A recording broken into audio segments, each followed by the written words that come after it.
What is up, ladies and gentlemen? Welcome to the Vanguard Project podcast. My name is Austin Jardine. Happy freaking Monday. I hope you all had a great weekend.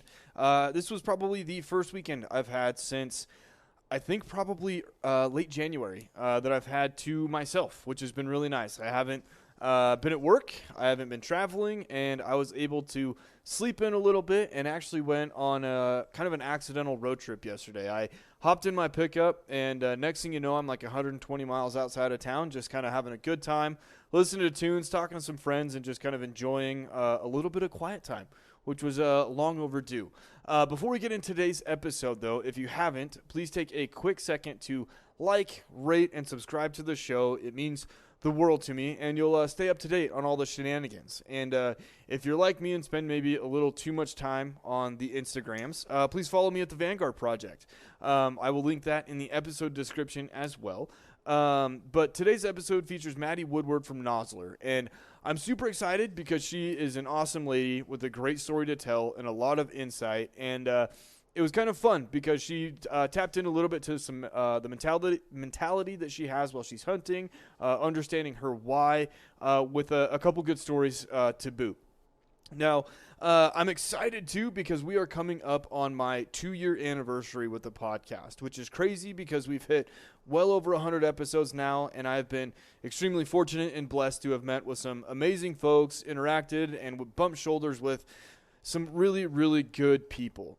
So I'm really excited and very thankful for that. And along with that, I've been able to partner with some great companies. One of them is Eberlestock. I've worked with Eberlestock over the past several years in a variety of different capacities, coming from the shooting sports and then stepping into the podcast world. They've kind of helped usher me along and get me connected. And I stand by both the people and the product of Eberlestock. And one of them, I know that I've preached this several times, that I kind of live by, is actually the kite bag. And the kite is almost a duffel bag, a roll top duffel bag in a backpack form with a front opening zipper. And I have been on the road more often than not lately. I'm actually slated to travel potentially again here soon, and I live out of this thing. I can fit at least a week's worth of clothes in it, and it will fit in an overhead compartment just fine. Makes it super easy to carry things around, easy to tuck things in, and kind of just be off to the races without thinking about having to either buy a new suitcase or roller bag or whatever the case may be. Just load this thing up and send it. So if you guys need anything, I know that springtime's coming. My buddy and I are planning a bear hunt here soon, back up in Idaho, and I've been slowly starting to train up for that as well, using my frame pack, or my main frame, excuse me, which is kind of funny. People give me some weird side eyes and crazy looks while I'm at the gym with anywhere from 70 to 90 pounds on the incline or the stair climber, just trying to not be the lazy one of the crew. So if you guys need anything, please give the retail store a call. Let them know the Vanguard podcast sent you and get hooked up. But otherwise, let's roll an awesome episode with Madi Woodward.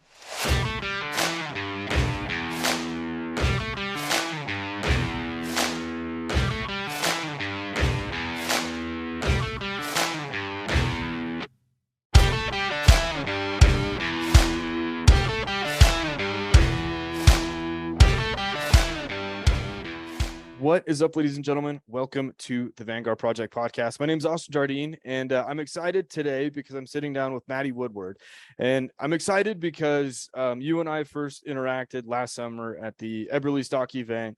And kind of as I've followed you and all this fun stuff that you do on the Instagrams, you are like a major killer and wicked hunter. So I'm excited to kind of see how you got into the industry, some of the things that you've learned, and kind of all those things. But I don't want to take your intro away, so I'll kind of pass it off to you if you don't mind introducing yourself a bit, and I'll take notes and ask questions.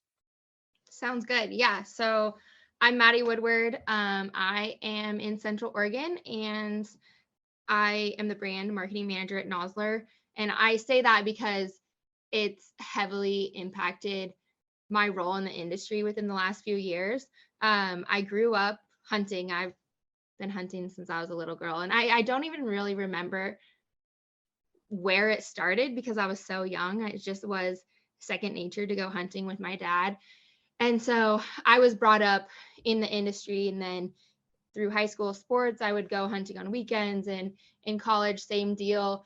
And then it was after college that I felt like it really became my passion. And so it's interesting to look back over the years and see my transition and my different perspectives of hunting and the industry at different points in my life, and how that's changed, and now kind of finally coming to my true why I hunt and the passion behind that. Okay.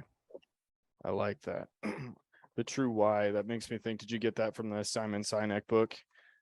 No. You know, it's I think it's called, I don't know if it's Choose Your Why or like Define Your Why.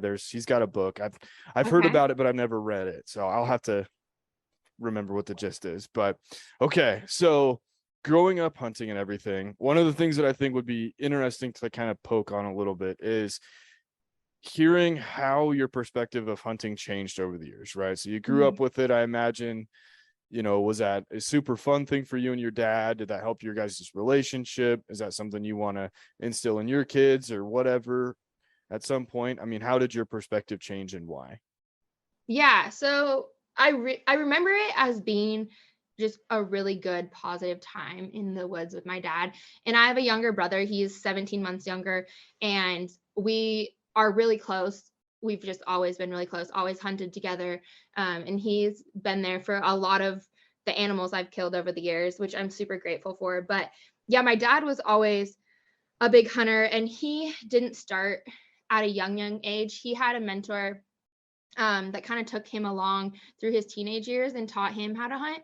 And I just, that's the life I grew up with. Like, I didn't know any different. And it wasn't really until probably middle school or high school that I realized that, not very many people hunt. Like, there wasn't girls on my basketball team taking off Friday night after a basketball game and going and hunting with their dad. And I thought that that was really cool. And it was just something that we did. And I knew, like, we provided our own meat for our family, and that was a cool aspect of it. It was always fun taking like deer jerky and stuff to school and sharing with the kids at school. But the field to table part didn't really hit until probably within the last 5 or so years. And so that's kind of been a perspective change as I got older, and, I moved out on my own after college. And, now I'm putting groceries on my own table and providing for my own family. And so that really became kind of my why behind it. And so I love having a freezer full of meat. I think that we could probably go a year or so without having to go to the grocery store, which is a blessing. But it just brought me closer to nature and closer to myself. And so it just started out as being something that I did with my dad. And then in college, I played basketball in college, but I got heavy into lifting and fitness. And so with that, I felt the transition of, even when I wasn't successful in filling my tag, I was successful just being out in the woods. And that was a form of exercise and a form of therapy for me. So my perception has kind of changed over the years. And now it's really therapeutic. Okay. So then your perspective changed from more of just the time spent with your dad and it being unique to kind of your friends and the girls you grew up with, to now Mhm. therapeutic and kind of helping you realize a little bit more of, if I said your potential, is that fair? Yeah, I would say that there's there's so much personal growth that has happened for me over the years because of hunting. And you learn a lot in school, and that's great, and in the workforce, and that's great. But I think that there's something to be said about what you learn deep down about yourself when you spend time in the woods, and the challenges you face, and being persistent and really pushing forward and digging deep, because you are faced with challenges that can be scary, can be emotional, can be heartbreaking, like the highs and lows. And I think that you really find who you are when you're out there chasing animals. Yeah. Can we talk about that a little bit more as far as kind of chasing those things and pushing yourself and finding those upper and lower limits? I mean, how did you find those? Maybe that's an example or a story. I mean, what have been some of the things that you've learned about yourself that could only have come from the woods? Yeah. So, I've had lots of success and tons of failures. And I think that in itself, just shifting your mindset to not being disappointed when you go out day after day and you're not successful. I mean, ultimately, we're all out there with the end goal of we want to kill an animal, we want to put meat on the table. But the majority of time that doesn't happen. And there's been times where I've gone years without killing an animal. And so kind of like being able to shift your mindset and dig deep in those situations. One story that comes to mind, which actually was really recent. This last October, my brother drew a really good deer tag for Oregon, and he had waited like 10 years to draw this tag. And so me and my husband went down and hunted with him and my dad. And he has two young kids and his wife at home. And so he only had a few days to hunt. And this being his first kind of big time mule deer tag, I think he felt a lot of pressure, not only having his family at home, but to get in there, kill a big buck because he had waited so many years for this moment, and then get out and get back to his family. And so we went in there with him, and my dad and him had actually gone in the day before, and then I got off work and we drove down and met him the next day, and they had put on a pretty nasty hike the day before. And my dad's in really good shape and an awesome hunter, and he could walk for miles, but the canyons we were hunting, he was pretty beat after that first day going with my brother. And so we had spotted some deer across the canyon one morning, and it was probably like 9 a.m. And the three of us decided we were going to dump off this cliff face and drop down into the bottom of this canyon. And the deer were a few miles down from us and across the canyon. And so we were kind of just going to take our time to get over there. At this point, we had put the deer to bed and we needed to get a closer look. Like, we knew there were decent bucks over there, but we weren't quite sure what they were. And we wanted to make sure that after waiting that long, he was really, truly happy with what he was going to be shooting. And so we left my dad up on the top of the ridge, and he watched us dive down into this canyon. And pretty soon we're all camoed out and we disappear on the other side of this ridge. And he just keeps watching, and he's glassing the bucks and watching them in their bed. And we didn't have radios, so we didn't really have any way to communicate with him. And we ended up spending the day out there, and it wasn't until probably 5 that evening that we were directly across the canyon from where these bucks were bedded, and they were in like bighorn sheep country.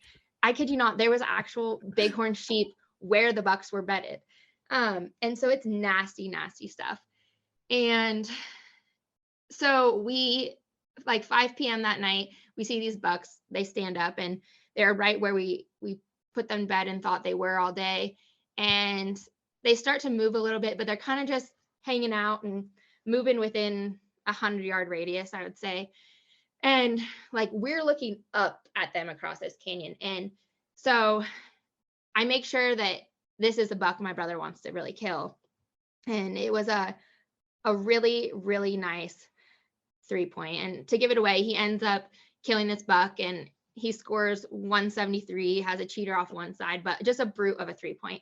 And at this point, we glass him up, and I'm like, okay, Wyatt, make sure this is the buck you want. And he's like, this is the one I want. I'm like, okay, just make sure, because we're going to put a move on him. And if you get over there and you don't want to pull the trigger, that's totally fine. We'll hike out of here. And he's like, no, that's the one I want. So we're like, okay, we gotta move, because we're racing daylight at this point. And so we cut through the bottom of the draw, through some nasty, nasty deadfall and reprod, and we get 700 yards below this deer, and it's like a 30% grade. So it's steep, like nasty steep. And it was a miracle how it all came together. But he ended up making a really good shot. He shot once and barely missed over the buck's back. And so we dialed his scope a little bit, and he shot again. And the buck's obviously never been shot at because he moved about 10 yards right, and he shot again and held right on, and he smoked him, and the buck dropped right in his bed. And so that was like the high point of this hunt, right? Like we saw the buck in the morning, we made the stock, like moved in, he made a good shot, buck's dead. So like the work begins. And the hill, I don't even call it a hill. It was literally a canyon. It was steep. It looked steep from the bottom, but it got steeper and steeper as we were going up, like to the point where we're having to hold on to rocks, and it's some points in the hill are like inverted. Yeah. You're vertical. And it took us 2 hours to get up to the buck. So at this point, it's like 8 o'clock and it's dark. And right where the buck died, he's on a 50-foot cliff. And so there's only room for one person to field dress him. So my brother's field dressing him. He's handing quarters up to my husband and I for us to bag. And it was so steep that we tied ourselves off to the hill because like one false move and you're gone. And my dad, we can still see his light on the other side of the canyon. And at this point, like we have our headlamps on and stuff. So we think that he can see our light, but we don't have any way of communicating with him. So it gets to be really late. By the time we get this buck broken down, it's like 10 p.m. And my dad thinks that we're staying out there. Like he thinks that we're in a good spot to like sleep on the mountainside, but we weren't. And so we decide to pack out, and we didn't get back to the truck until 5 a.m. the next morning. And it was one of those moments where like I'm with two people that really I care about more than anything in the world. And when you're in those situations, like you're not thinking about yourself, you're thinking about them and how scary the situation is. And it makes it 10 times worse. And of course, we're all going back down this hill with full packs and meat and gear and everything. And like getting down to the bottom of the hill wasn't even the worst part. We had to get through all the deadfall, all the reprod, like thick, nasty brush. And it's to the point where I'm about to have a mental breakdown. And I've never experienced that before. Like usually I can push through anything. I'm very confident in that, very confident in like, you know, your body can go a lot further than your mind thinks it can. So like that's always in my head. Like my body will keep pushing. But at this point, I'm like on the verge of tears. I'm dead tired, and we had to run in with a cougar. We had to cross a creek and back up the other side. And it got to the point where the cliff that we had dropped off that morning in the daylight, we had to go back up, and we couldn't find where we came down. And it was just so stressful and so scary. And I'm just so thankful we all made it out of there safe. But it's like one of those things where you're in the moment and you're like, why the hell do we do this? And it just really pushes you and challenges you. And when you come out of that, and of course, like a few days later, after our bodies had recovered, we're like, all right, we're ready to do it all over again. And it's like one of my favorite stories to tell. And to this day, one of my favorite hunts. And I wasn't even the one that killed the deer, but it's just the fact that because of that situation, I know that I can get myself out of most anything, or that I can push through almost anything, or like, regardless of how tired my body and mind are, I can keep going. And you can apply that to so many different situations in life. And I think we've become really soft these days just as a society. And so to have those experiences and to be able to know that about myself, I feel very fortunate. That's true. I agree with the softness. So in that moment, this is a fun question. Was there something that you were holding on to mentally that kept you going? That kept you from breaking down into tears, throwing a fit, sitting down, calling it quits for the night? Yeah, I think it was the fact that no matter what, I had to get out of there somehow. And it was like, I either push through and get out here now and we get back safe, or I spend the night in there. And like looking back, we basically did spend the night in there, because as we got up to the truck at 5 a.m. and as we were driving out, hunters were driving into the spot. But it was just the fact that I had to get out of there somehow. No one was going to come down and rescue me. No one was going to carry me out of there. And there were times where all three of us, we sat down, and it seemed like every 10, 15 minutes, maybe every 10, 15 steps, we're like, okay, we need a break. Like, Yeah. it was that exhausting. And just the fact that we had to get out of there. Yeah.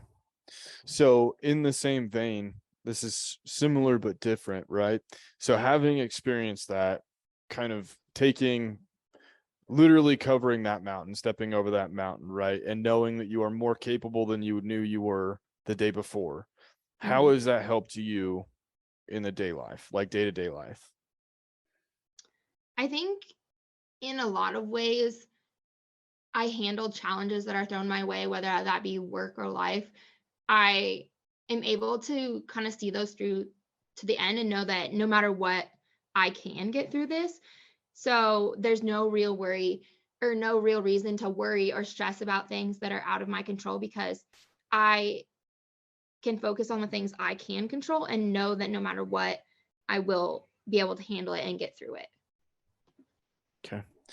So, man, I feel like I'm asking like odd questions, but like one of the things too that I'm thinking about, right, is given this experience, right?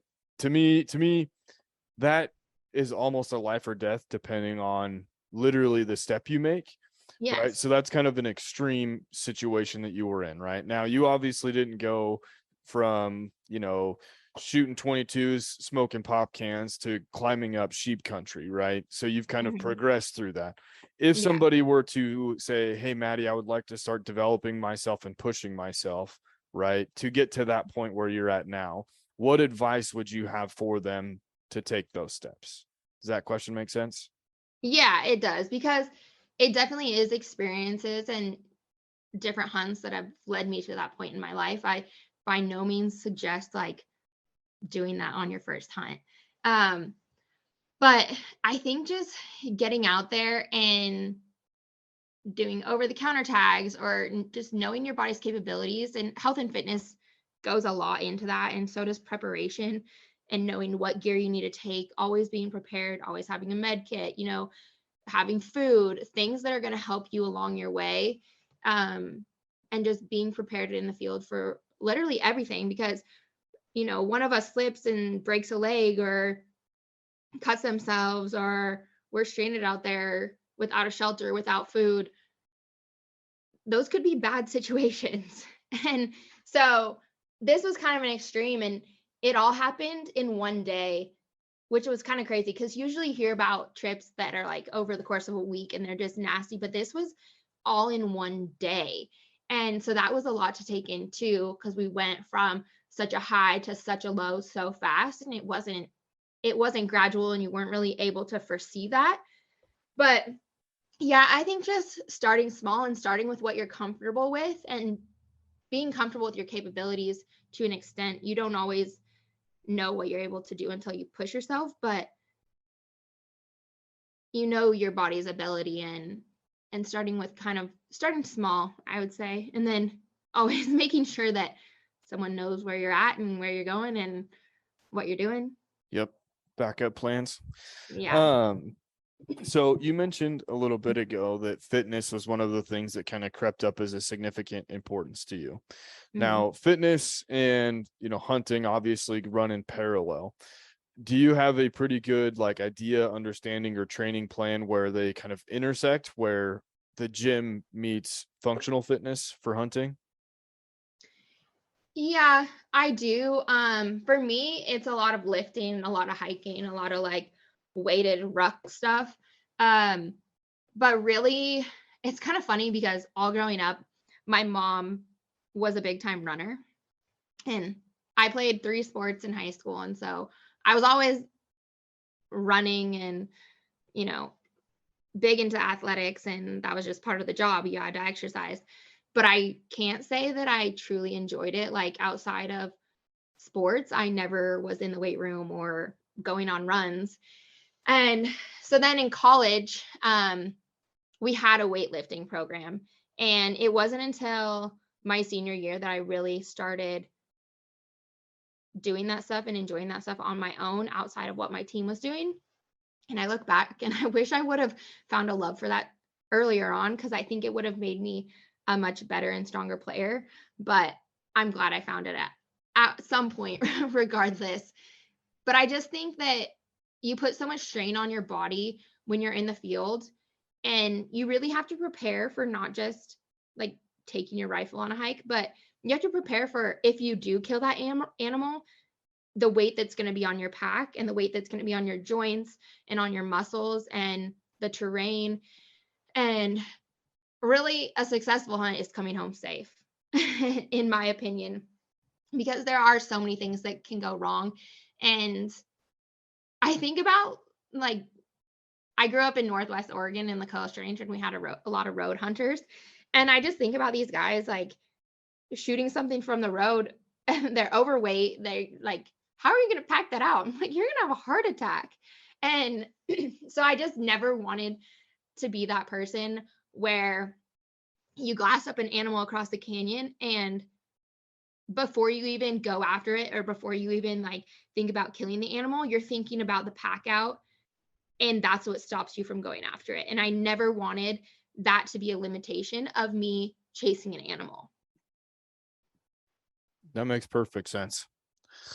So, yeah, it's funny because like I've started again because like I used to be a weighted ruck fanatic. Like that was like my jam, and I'll do it, and I get flack for it. I had one guy tell me there was medication for what I was doing because I had 90 pounds, and I was like, everything is broken right now. Like this is the only exercise I could get in. Yeah. But yeah, it's funny because like I feel like to a certain extent it helps, but nothing's like getting out and actually falling and stumbling over Oh, deadfall. yeah.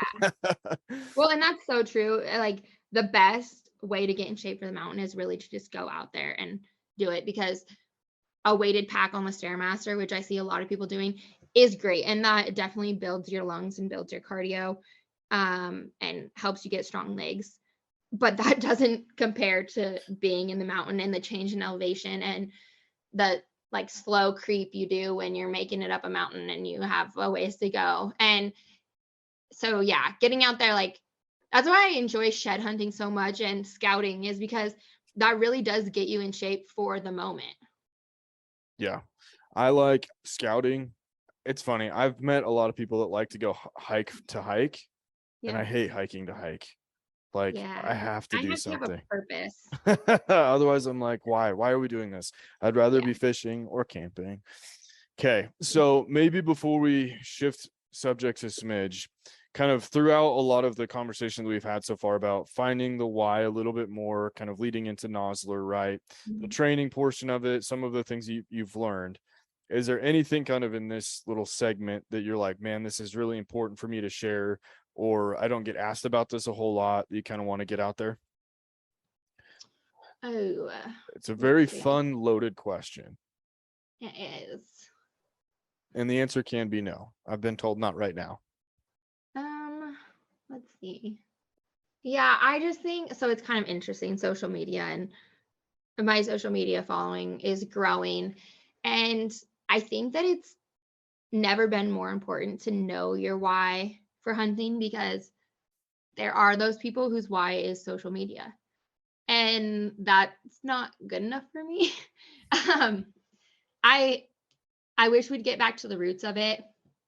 And hunting is conservation, and we might not we might not always have the best fish and wildlife groups running our states and managing the populations, but at the root of hunting is conservation.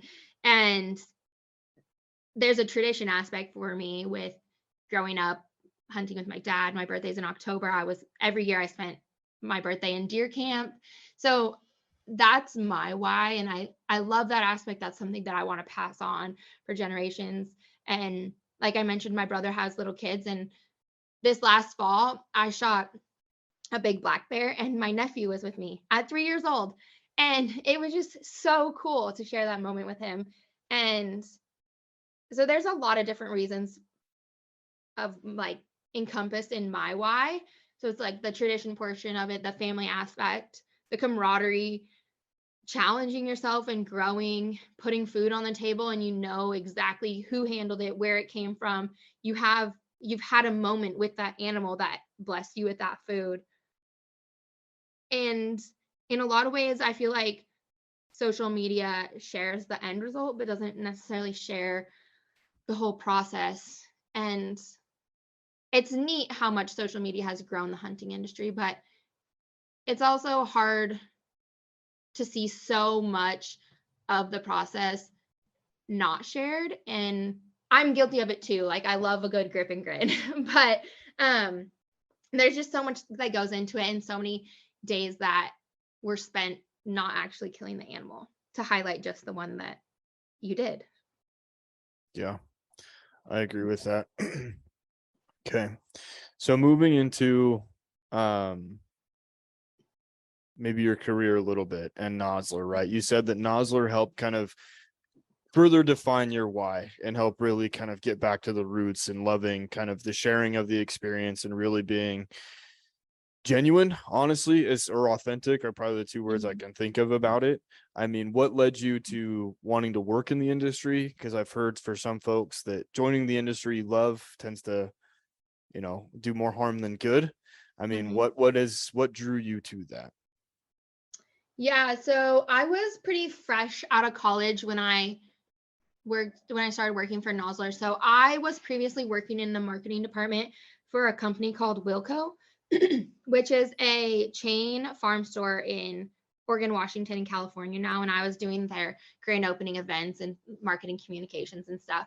And it wasn't until COVID hit that I decided to move over with Clark, my now husband. I had met him, and COVID hit and I started working remotely, and I decided, this is a good opportunity for me to move um, in with him. And so I did that. And then it got to the point where they wanted me to come back to the office one day a week. And it was a 3.5 hour drive. And I was like, I don't think this is for me anymore. We had gotten a new manager that I hadn't necessarily agreed with her managing. And so I up and quit my job. And that is so not like me to quit my job without something else lined up. But I did. And it was like the most empowering thing. And still to this day, I'm so grateful I did that because it completely changed my life. And so I didn't have something lined up. I worked on my husband's family's ranch for the summer. And then I saw that there was a position open at Nosler and Bend. And up until this point, I'd never really considered myself ever even thinking about working in the industry. I guess I just like never really thought of that as an option. And Nosler had an accounting job open. And so I applied for it. And I have my master's in business with a focus in marketing. But through getting my master's, I had accounting classes. So I kind of fit the bill. I was the accounts receivable specialist, and it was a job that they could just train me on pretty simply, and I could do it. But it was like the same thing every day. Yeah. And about 6 months into it, the VP of sales and marketing, him and I were talking, and it popped up that I had my master's and, I'd really focused in marketing. And he was like, why are you in accounting? And I was like, well, I had to get my foot in the door, and that was the only position open. And looking back now, I'm really glad that I have that accounting experience because it truly does help me in my job now and helps me be more well-rounded in the business as a whole. But marketing is a much better fit for me. So that was kind of my first leap into the marketing department at Nosler. And I've now been there 2.5 years and have held various positions within the marketing department. I've slowly made my way up to brand marketing manager. But there's people that say working in the industry can kind of be a drag if that's what you love to do outside of it. But the way I see it is I've been connected with so many incredible individuals through working in the industry who have and share the same passion as me. They just like, they share the same values and like to do the same things outside of work. And it's almost impossible not to get along with those people. Like I go to work and guys will be like, hey, like, what'd you shoot this weekend? Or how'd that go? Or you kill anything? And it's just fun to have those conversations, to be able to pass by people in the hallway and be like, hey, I saw you killed this, like, good job, like, tell me the story. And I think that that's awesome, and I wouldn't trade it for anything. Yeah, I love that. So I am not fluent in marketing. What's for maybe somebody that's interested, that knows or has listened to this or maybe has followed you, right? That's like, oh, marketing sounds like fun, like the industry. Uh-huh. What is and I know this is again a loaded question, but like a day in the life for you, knowing that things are not the same from one to the next? Yeah, so I'll just give you the quick rundown of my position and duties. So as the brand marketing manager, I'm really focusing on how our brand faces the consumer. So I manage all of our social media channels. I do our consumer emails. I manage our merchandise and apparel lines, and like the new apparel lines that come in and the new designs we want to do, and if we're going to run a t-shirt for this event, or if we're going to run, something specific for, say, our 75th anniversary this year. So I manage that. And then I also do all of our trade show coordination, and I go to all our trade shows, which is really fun. I get to travel a lot and I get to meet all those great people at the shows. And then I also manage our pro staff and sponsored shooter programs. So it's a lot, and it seems like in a lot different areas, but they all really tie in together. And I actually, at shows and stuff, I get to talk to a lot of our pro staff and sponsored shooters. So it's a way to stay in touch with them aside from just over email or over social media. But yeah, my job is really to focus on how consumers see us. And so this is Nosler's 75th anniversary this year. We're still owned and operated by the Nosler family. We're run by third generation Nosler, John Nosler. He's in the office every day. His sister's in the office every day. And it's just really a good, tight-knit community within our organization. But with that also comes, like, with the 75 years of being in this industry, comes a focus of, like, okay, where are we now and where do we want to be? Because we've had a tendency to, like, be in a really good spot for so long and then get passed by others because we're not focusing on the younger generation. So we launched the company with the partition bullet, and still to this day, like, that's what we are known for. And a lot of those young guys that back when we started our company were shooting the partition, they're now in their 50s, 60s, 70s, 80s. And so a lot of my focus lately has been trying to appeal to different markets, and especially those young customers and consumers that don't know who Nosler is. So that's been a lot of my focus lately. So then, given all of that, which is a lot, what for you is the most rewarding? For me, the most rewarding is seeing our apparel out in the world. I live in a little town, and I was driving down the road the other day, and I saw a kid walking into the gym and he was wearing a Nosler sweatshirt. And I was like, that's so cool. So things like that, and just people knowing about our brand and seeing our growth over the last year or so, whether that be social media or email or just like telltale signs that our brand is growing, it's really, really rewarding. And then on top of that is I get to talk to so many people at shows who, like, maybe at the first show, they don't know that we make Nosler rifles, or maybe they don't know that we launched suppressors last year. But by, like, the third show, some of those same people are coming back to talk to us again, or they're like, hey, I just ordered my suppressor, or hey, I want to talk to you more about the Nosler rifle, or you said this bullet was going to be in stock. When do you think we can get it? And so it's like they're coming back to us, and there's a reason for that, and that's really rewarding. That is super cool. So then, given all of these things and being rewarding and being plugged in and communicating and really being the face of the brand to a certain extent, right? What would you say have been maybe the most useful skills that you've either came in with or had to learn? Oh, And I Yeah. asked these questions, right? So kind of what we talked about before we started recording. A lot of these questions I'm asking are one to kind of learn from you, but then also if somebody else is trying to kind of figure out their own life, they can Hmm. kind of glean some of those things from you too. Yeah, I would say recognizing that my voice is important and being confident and believing in myself, which are things that I say I have always had, but being in an industry that's very male dominated, even within our own office, in a lot of our meetings or like management meetings or R&D meetings, I'm really the only female in those. And at Nosler, they really truly do value my thoughts and opinions and my perspectives, because I feel like I do offer a different perspective than some of the men. And not only am I in a lot of cases the only female, but I'm the only one with a lot of experience hunting as well, and I'm the youngest. And so I really do bring something new to the table. But with that also comes pushback, right? Because I'm trying to change the perspective of some of the guys that grew up with print media and are kind of foreign to social media or foreign to influencers.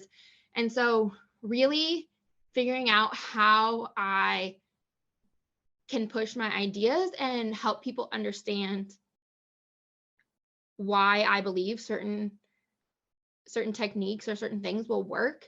Um, so really just like being confident in myself and not being afraid to voice what I think in a room full of men. But it's also kind of funny too, because at shows, guys tend to not want to talk to me, or they'll overlook me because they think that maybe I don't know what I'm talking about, or that maybe I won't be able to answer their question. And so it's funny, mostly more from the older generation, but it is funny to see that dynamic. And I have one of my coworkers, Caleb, he works in our rifle department, and he travels to most of our shows with us. And usually it's just me and him in the booth, but guys will literally line up to talk to him. And he is awesome. Like, he can talk the talk. He's great. I love having him in the booth with me. But he didn't grow up hunting. And so I have a little different perspective on that, and a different set of knowledge around what bullet we might want to use in a certain situation. Or talking like ballistics or whatnot. And so guys will line up to talk to him, and sometimes he'll be like, I have no idea, like, you should talk to Maddie. And they're like, oh really? Like, we didn't know she knew anything. And so just really believing in myself and like not getting frustrated in those situations, because they don't know any better, and maybe that's just the time they grew up in. But kind of just pushing forward for women in the industry. Yeah. I'm glad you brought that up because it's a hard question to ask, but it's one that I do value the answers to. So coming out of that, right?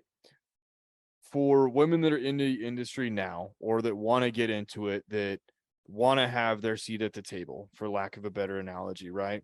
What were some of the key things that have helped you kind of earn that place? Besides, because That's I a think you kind of answered it, but I'm trying to ask it a slightly different way too. Yeah, that one's really hard for me to answer too, because I get this a lot where people are like, okay, what should I do to get involved in the industry? And Jana Waller, I hunted with her back in November, and she's the first woman that I've really hunted with. Like, I grew up hunting with my dad and my brother, and now my husband. And so I don't really have like a group of women that I hunt with. But there's so many resources out there for women that do want to get involved in hunting. And I would say find a good woman mentor. I think in a lot of cases, like, maybe this gal wants to hunt, but her husband hunts, and when she goes with him, she feels a lot of pressure from him to hunt or to do it a certain way, or maybe he rushes it too fast, or like doesn't take into consideration the way she might feel. And so I think a lot of women are kind of like, they go with their husband and then they're kind of turned off on it and really want instruction from another woman. And I don't really have anything in place yet for this at this time, but I've been toying with the idea of putting on a few women only retreats where I take women who are interested in hunting but who have never killed an animal, and we go, we shoot, we sight in their rifle, and then I take them to shoot a cow elk and teach them how to break it down and process it and then send them home with a whole elk. And so I've been kind of like toying with that idea. I'd like to get a couple weekends set up this August if I can squeeze it in, where I bring a few women in and see how it goes and just learn from that. But I feel like I'm doing women in the industry or women that want to get into the industry a disservice by not sharing my knowledge with them. Yeah, I like that. I've heard of a few women's only retreat type events like that, where it is specifically designed to share the knowledge.